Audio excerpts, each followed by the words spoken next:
নমস্কাৰ।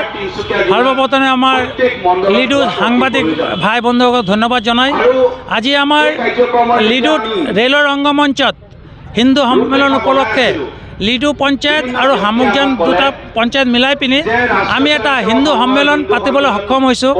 আমি বিভিন্ন ধৰণৰ কাৰ্যসূচী হাতত লৈছোঁ। আমি বৈদিক থৈছোঁ, আমি বিভিন্ন জাতি জনগোষ্ঠী লৈ পিনে আমি তেখেতলোকৰ কৃষ্টি কালচাৰৰ যিমান আমাৰ নৃত্য আছে, তাৰপাছত আপোনাৰ সংগীত আছে, এইটো লৈ পিনে আমি আজি এই সভাত সন্মিলিত হৈ পিনে আমি এই সভাটো সংগঠিত কৰিবলৈ গৈছোঁ।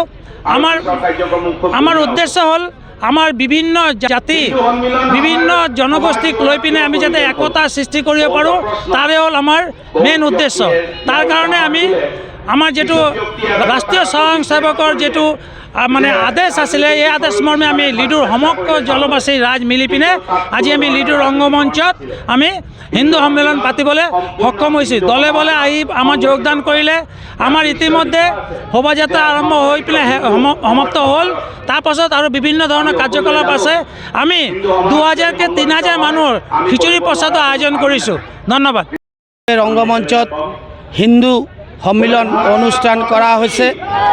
আমাৰ ইয়াত বিভিন্ন হিন্দু ধৰ্মান্তৰ বিভিন্ন ধৰ্ম নামঘৰ বিভিন্ন আমাৰ ইয়াৰ পৰা আহি উপস্থিত হৈছে।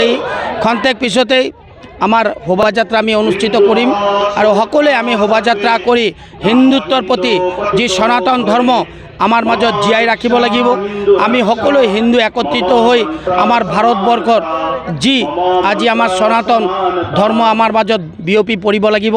গতিকে আজি এই অনুষ্ঠানত যিসকল ৰাইজে আমাৰ মাজত আহি সকলো মহিলাসকল ঘৰৰ পৰা আহি আমাৰ মাজত উপস্থিত হৈছেহি, আমি হিন্দু সন্মিলন ফালৰ পৰা সমূহ ৰাইজলৈ আমি ধন্যবাদ জ্ঞাপন কৰিছোঁ।